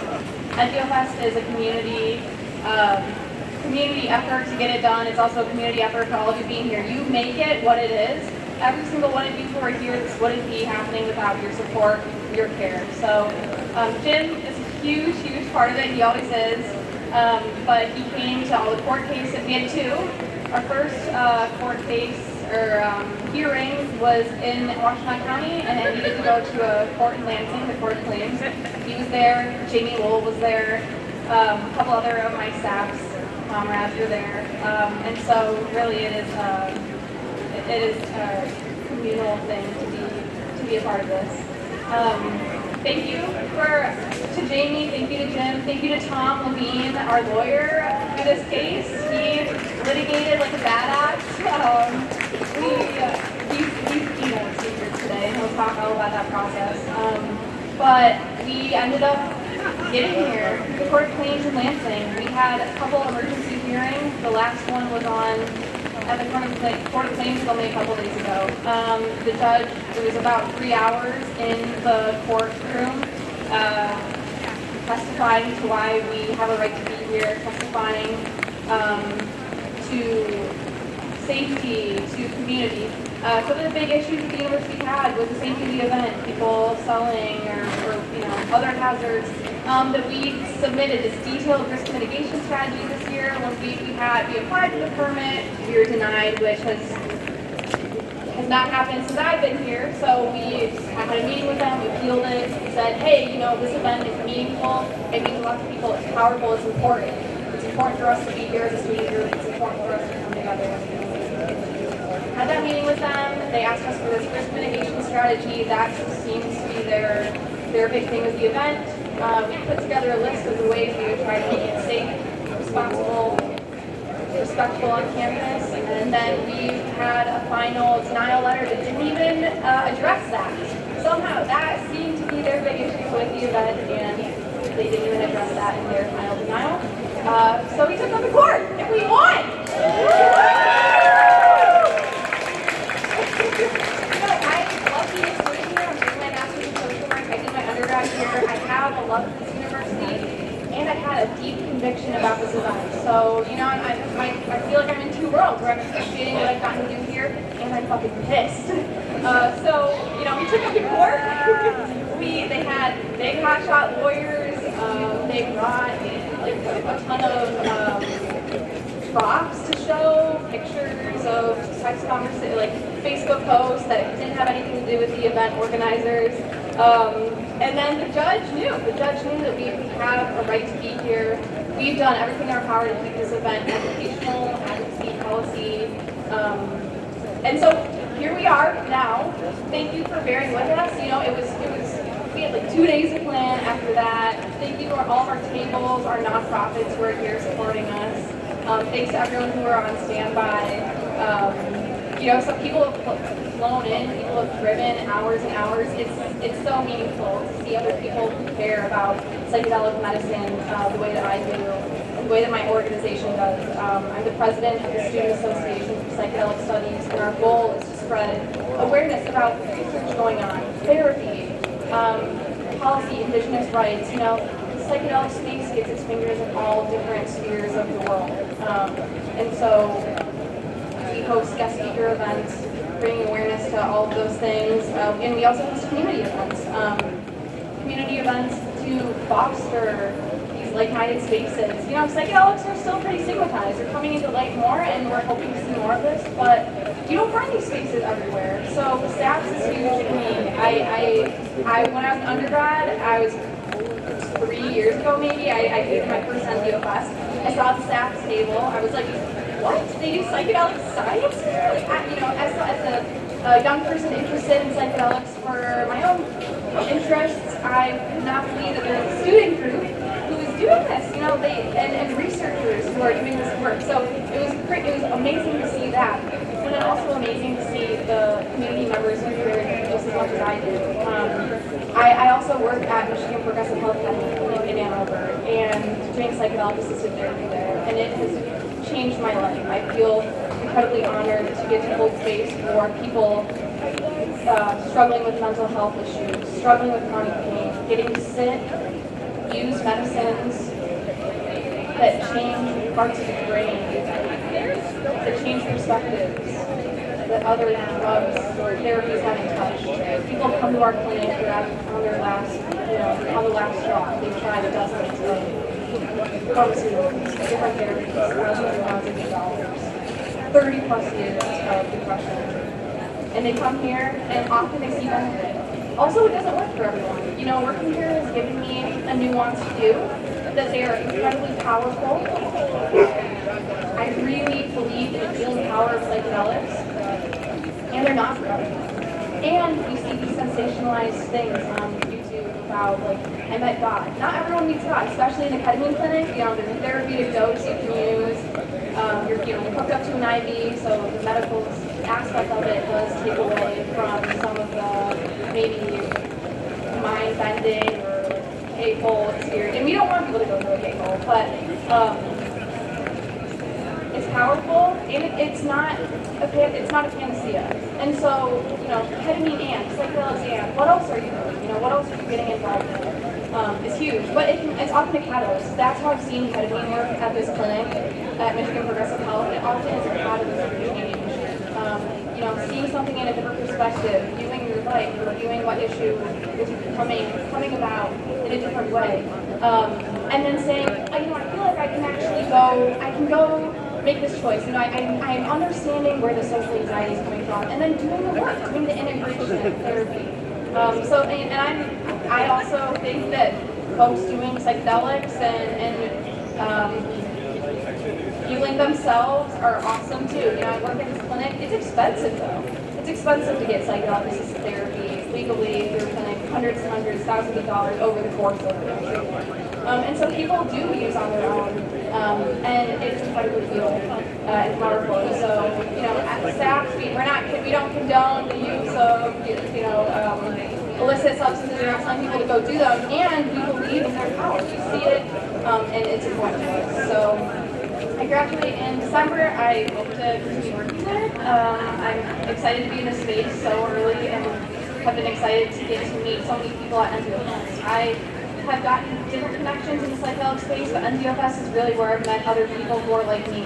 You know, we're on the ground, right? We're not the ones who are doing all the research, and some of us are involved in legislation, but a lot of us are here trying to figure ourselves out, and so we're here together. We can't do this without our fellow friends, community members. I see people I know. I love all of you. So I'm so grateful this event is going on this year, and hope for a strong Entheofest to come. Thank you to everyone who reached out to support too. I had a lot of people who were like, how can I help? It was really tough. You know, it was, as the plaintiff in this court case, you're the one who has all the information, and, you know, there's not much anyone else can do. Going to ranting, that's not, you know, people are sitting on a Wednesday at 1 p.m. or something. So I felt all the love and the care from everyone who cares about this event, cares about psychedelic medicine, even if you weren't present there. And then we did it, and now we're all present together. So excited to see the future of Entheofest. And it's important to have it on the diag. You know, it probably could be other places. That was something we talked about during the court case. Like, could Entheofest be somewhere else? It could. It could be in the city. But you can't replicate the diag. It takes away student rights, student free speech, student assembly. And that's what Ashcraft has always been.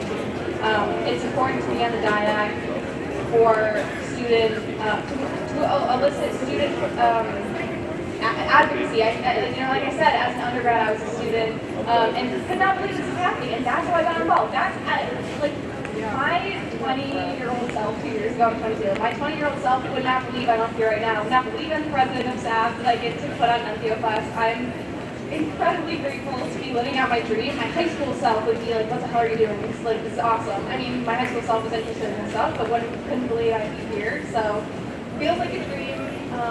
It feels exciting to feel like we're at the start of something really big with MDMA and psilocybin as well, kind of coming up and hoping to get some type of medical or therapeutic use too. You know, we're not really there yet, but I believe that in the future we'll see that hopefully in a soon enough future. And as someone getting my social work degree and hoping to be a therapist, I'm excited to see what that would look like in me too. But just, I I guess what I would have people take away is look around you. It's raining. We scheduled this thing like 2 days ago, and everyone is still here. Y'all showed out. It might be a little bit smaller. Yeah. But not by much. And it really is, it's the energy here. The energy that everyone's brought here. I'm like, looking at you is just making me so happy. I love it. I love you guys. And I love to be here. So thank you for letting me speak to you. Thank you for giving me this platform to explore all. I've learned so much about, I've just learned so much in this process. And I'm grateful for being here. I'm grateful to all of you for not bringing drugs on campus. That was really the main thing, and so I appreciate everyone here abiding by that and wanting to listen to the advocacy and the speakers and look at all of our booths and not try to sell. It's awesome to see that so many people care about the movement like we do. And to be a part of it in the best way possible. So again, you make the event what it is. I feel surrounded by so much love, and we're not backing down. We're not backing down. This sets legal precedent. I hope, we in the 90s hashtag did this, the student group sued and won, and then we still have to go through this year. So we're planning. We're our eyes are open. We're vigilant, but we hope this sets a precedent. And we want to work with the university. We love being here. We love getting the students involved and excited about this stuff. So we're going to stay here as long as we can, and maybe we'll be hashtag for 50 years. So, thank you all for being here. It's a pleasure and an honor, and enjoy the rest of the event.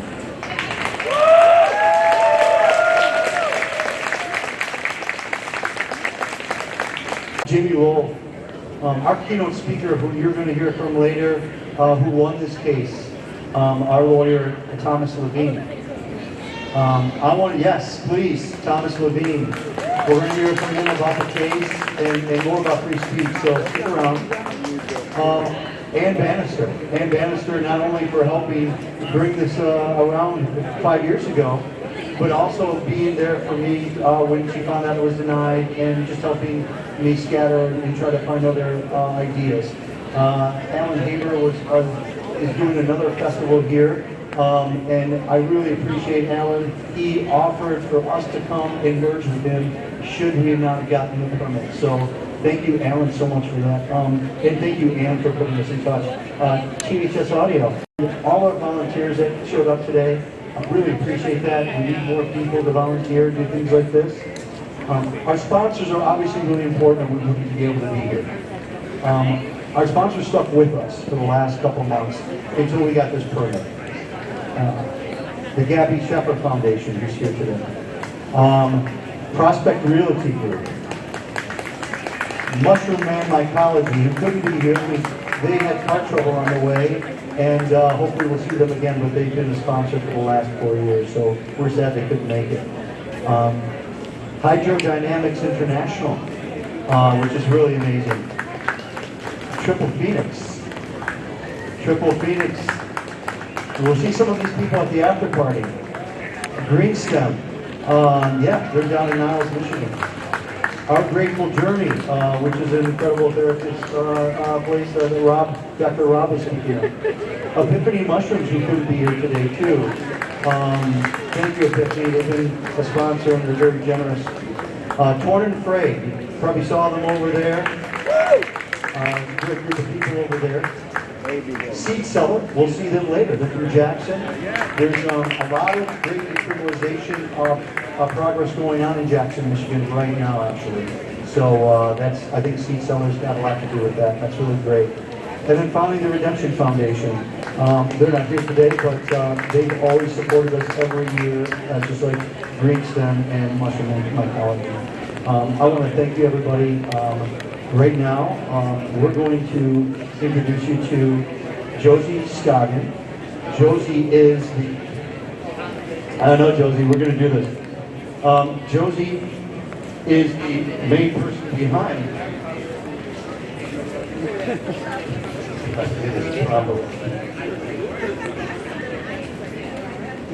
the Great Lakes Expungement Network, which helps expunge people's records, which is really important to do. especially as things become more criminalized and legalized. How do you like this?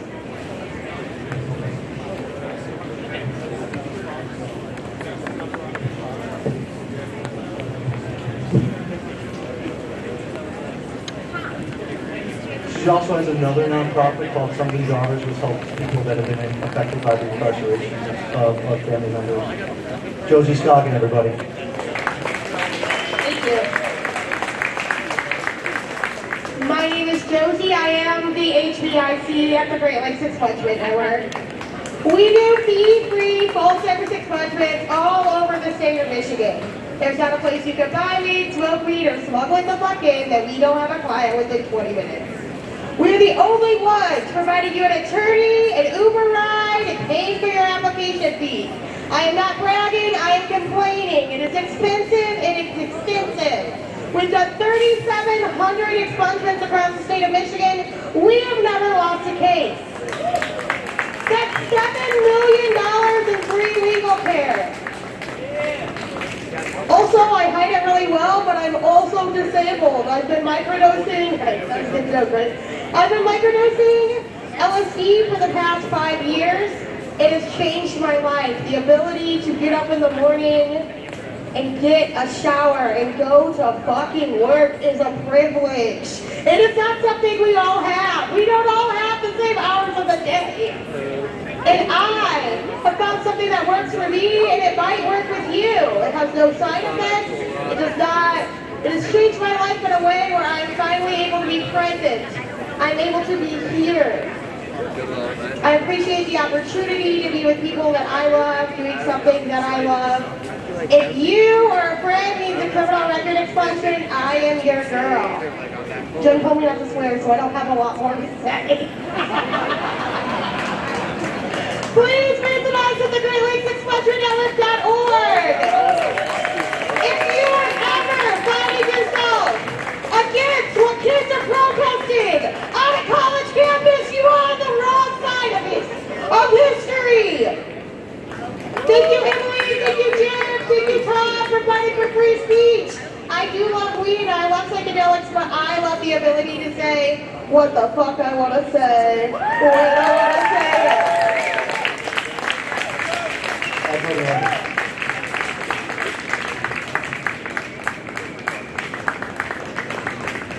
Hey everybody. So we've had some issues, I guess, with some of the speakers that should be here.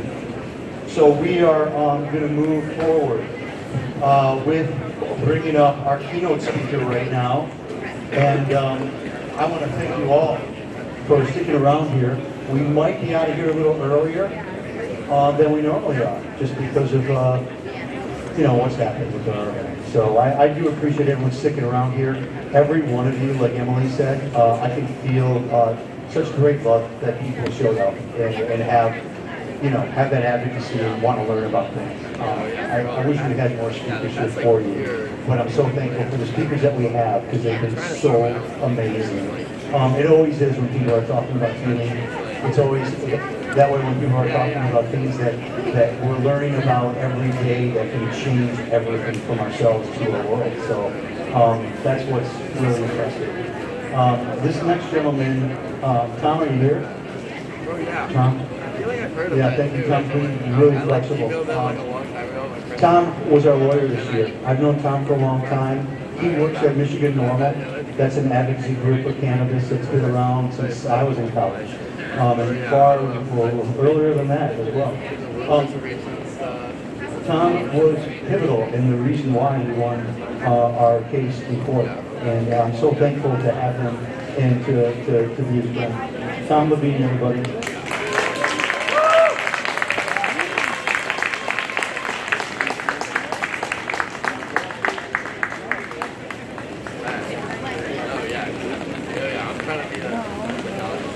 Friends, seekers, healers, beloved community, gather not in silence, but in reverence for voices that echo across time. Long before the word psilocybin was linked into the pages of Western science, It was known by names sung around fire, names whispered in prayer, names carved into the memories of rivers, mountains, stars. The Mazatec people of Oaxaca, guided by the sacred Niño Santo, the little saints of the forest, welcome these mushrooms as teachers, not pills, not commodities, but doorways into balance. The Maya carved visions in stone that told of communion with the beyond. The Shipibo of the Amazon sings songs shaped by medicine, woven through the ayahuasca vine. Songs to mend the fractured soul. For thousands of years, indigenous nations across the continents have known that healing is not extraction, but relationship. Not numbing, but remembering. Not profit, but reverence. And so we speak of efficacy. We must speak of this. Generations of lived testimony, millennia of careful practice, a lineage of healing unbroken, except by conquest and prohibition. Compare this, if you will, to the cabinets of modern pharmacies. There you will find pills for despair that must be taken not once, but daily. That dull the edges, but do not mend the break. There you find prescriptions that leave the body trembling, the spirit heavy, the mind clouded. There you find opioids, marketed as salvation, but sowing a harvest of addiction, of lives lost, of communities grieving. And what of trauma? For those who have walked through war, through violence, through unspeakable loss. Pharmaceuticals may silence the nightmares, but they rarely lead the dreamer back home. They suppress, but they do not transform. Yet the studies of today, finally catching up with the wisdom of yesterday, reveal another way. Psilocybin opening pathways in the brain, allowing light into chambers long locked shut. MDMA in careful hands, guiding veterans through the ashes of memory toward wholeness. Ibogaine guiding those caught in the snare of addiction. Back to the first breath of freedom.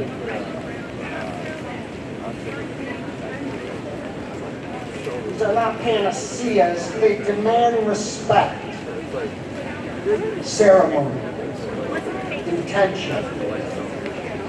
They are not for escape, but for encounter. Not for forgetting, but for forgiving.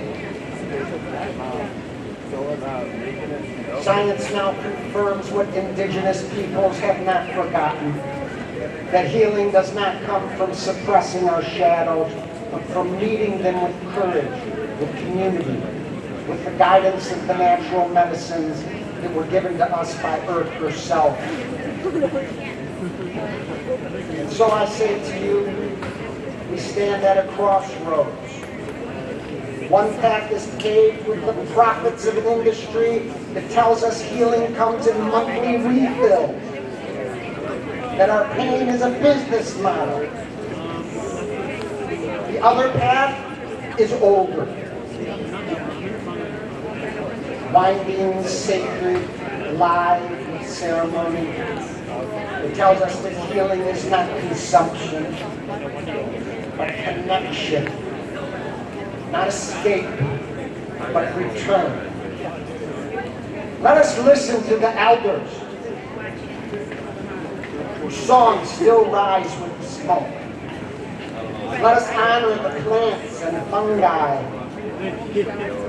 who ask not for payment, but for respect. Let us build bridges between science and ceremony, between clinic and forest, between tomorrow and the wisdom of long ago. Because the truth is not new, it has only been forgotten. The truth is not foreign, it grows at our feet. This truth is this, that we are not broken machines in need of constant repair. We are whole beings seeking remembrance. And the medicines are waiting, as they always have, to guide us back to ourselves.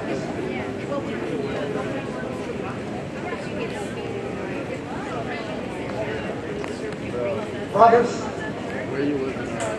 sisters, siblings,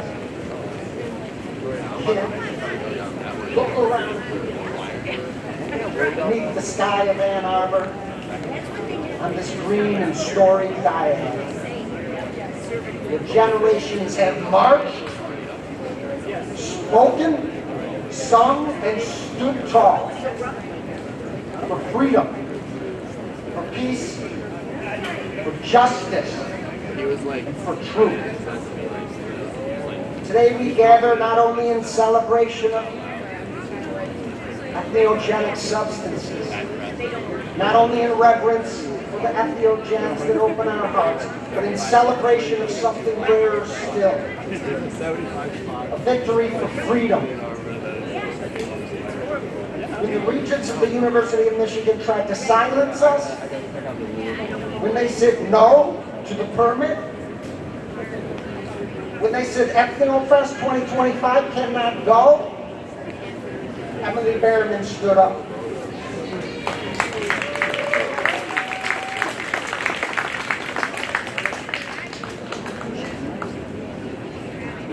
She stood up with law, with courage, unbroken voices. The Student Association for Psychedelic Studies and its luminous president, Emily Behrman, said, not this time. In the Court of Claims, Michigan,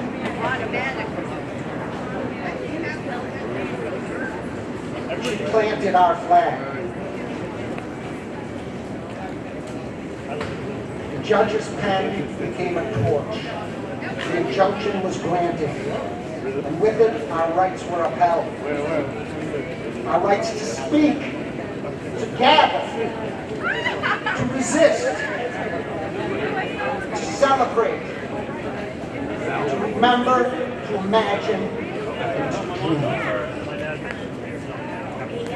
Friends, do not miss the magnitude of this.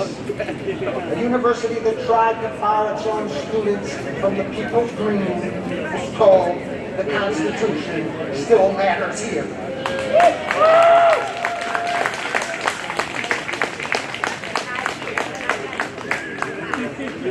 What we affirm,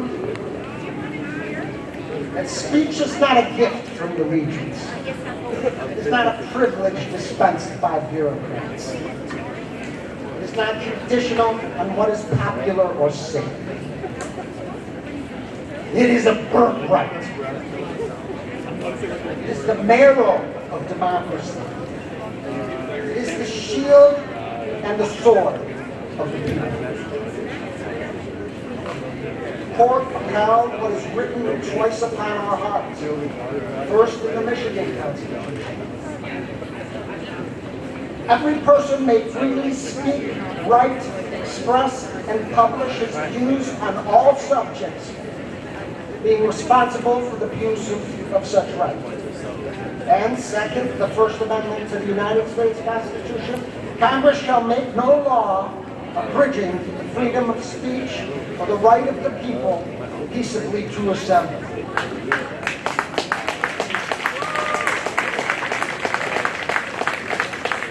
Entheofest lives today because the law still breathes.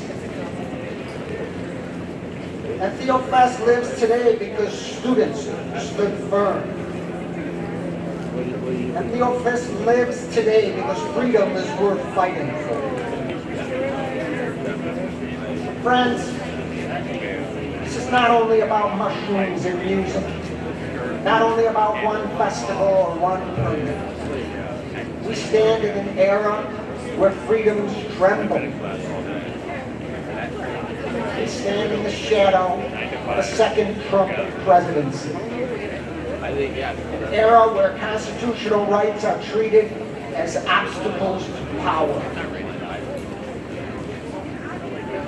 When students lift their voices against war, against the genocide in Gaza, funded by our own government, fueled by our own taxes, sustained by silence, they are told, sit down, be quiet, disperse.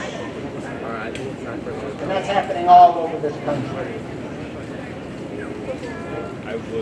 The universities are bastions of free speech and a necessary pillar of any functioning democracy.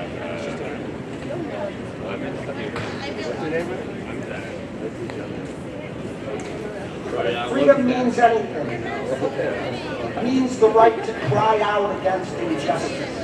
It means the right to speak when speaking is inconvenient.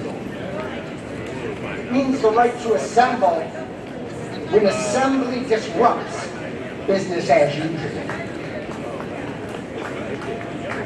So today, let our celebration not be complacency. Let it be a vow. Let it be a promise that we will defend the rights our siblings fought for, our ancestors marched for, our peers are punished for. Because rights are not eternal unless defended.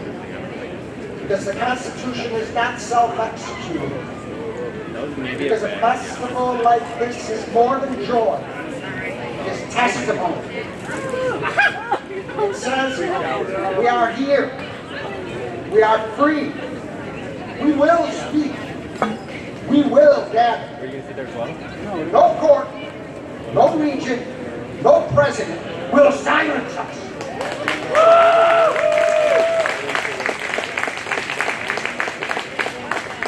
So let the drums sound. Let the smoke rise. Let the music swell like the heartbeat of the earth. Remember the judge's words that set us free this year. Remember Emily Behrman, Jim Salane, and Sachs, who would not bow. Remember that freedom is fragile and must be nourished like a tender seedling in a rough soil. And remember this above all. When we gather here to honor plants and mushrooms, to honor each other, to honor justice, we are practicing the very freedom they tried to take away. So breathe deep, speak loud, stand tall, and carry this flame beyond the dyad, beyond this day, into the long tomorrow, where the struggle continues, and freedom, like the mycelium beneath us, threads through the earth unseen, ready always to rise again.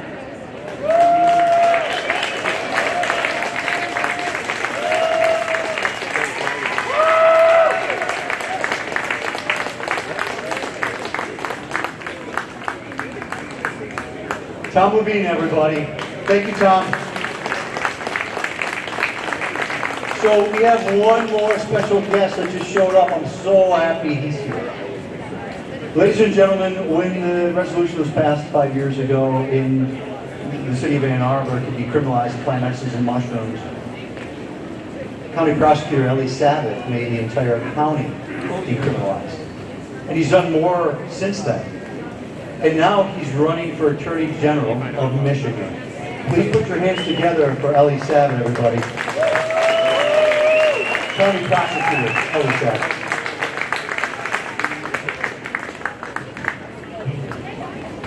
Y'all see me under this thing? I'm a little bit tall. Hello, Entheofest. It's great to see you all on the Michigan Diad. I want to do one thing.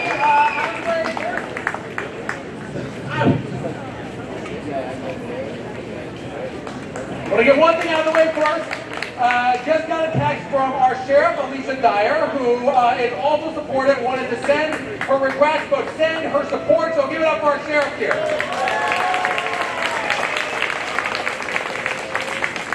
Look, I will be honest, y'all. I think this is my 5th year speaking at Entheofest.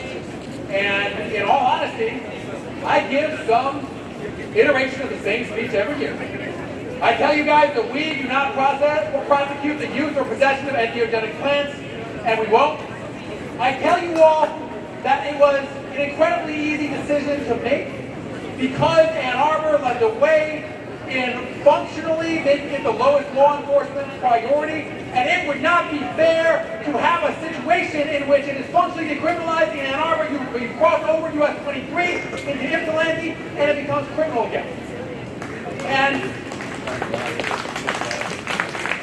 I talk about, after we issued our policy, how so many people have approached me, veterans dealing with PTSD, victims of domestic violence and sexual abuse who are also dealing with PTSD, and they tell me this was such an impactful policy because I used entheogens and I got my mind right, and perhaps I was self-medicating with alcohol before, and now I am doing much better.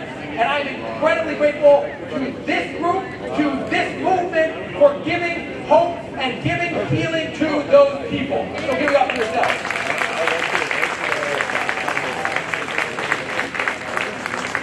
And then I talk about the progress that has been made in the past year, right? And I do want to say, please support Representative Mike McFall's bill around entheogens.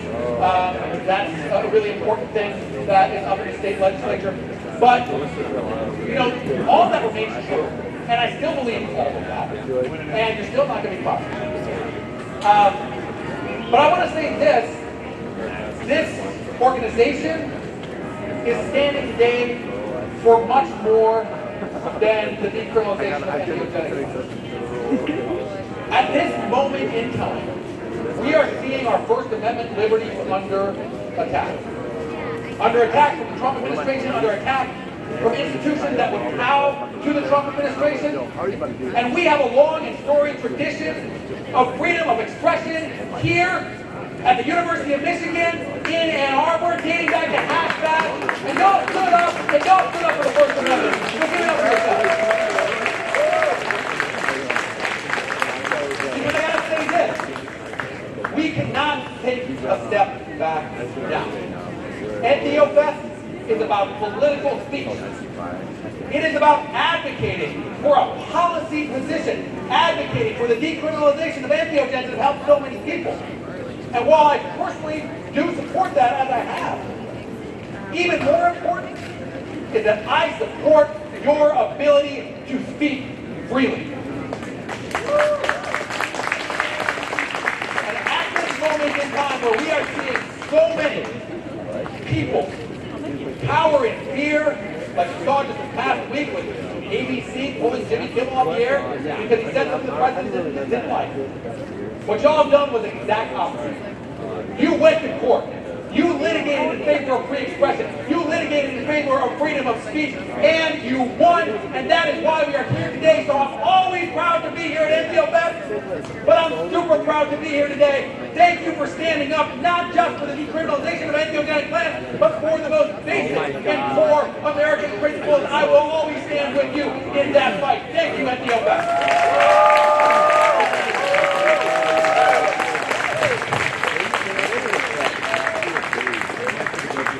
Oh yeah. Standing out here at the Entheofest 2025, folks. I'm really, yeah. The rain has stopped. So it's they were also doing construction on the giant. So how are you able to talk to the university about the way the project we had nothing to do with that. I was surprised to see how quickly they cleaned up the diag. There was a lot of construction but it was great to see what they've done. I do appreciate the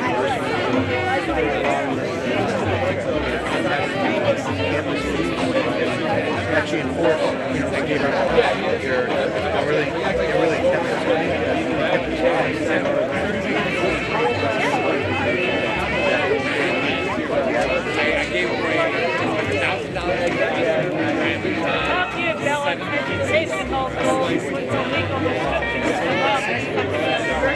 Well, education will help pass legalization or decriminalization or pass legislation.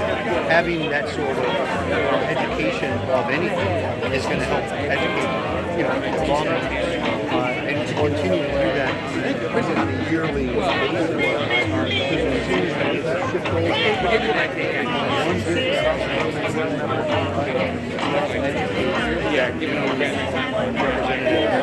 what the laws are, so it stays intact.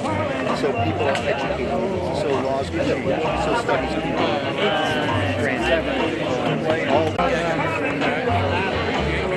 Okay, let's do a little walk around for you here at the 2025 Entheofest. Those talkers, they keep going on and on and on, but they're all important. They all say the same stuff, that we're lucky to be here this year.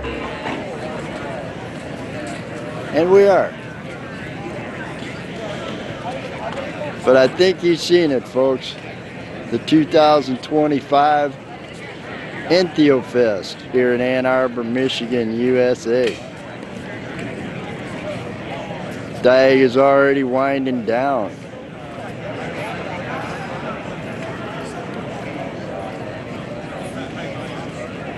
You heard the organizers talk.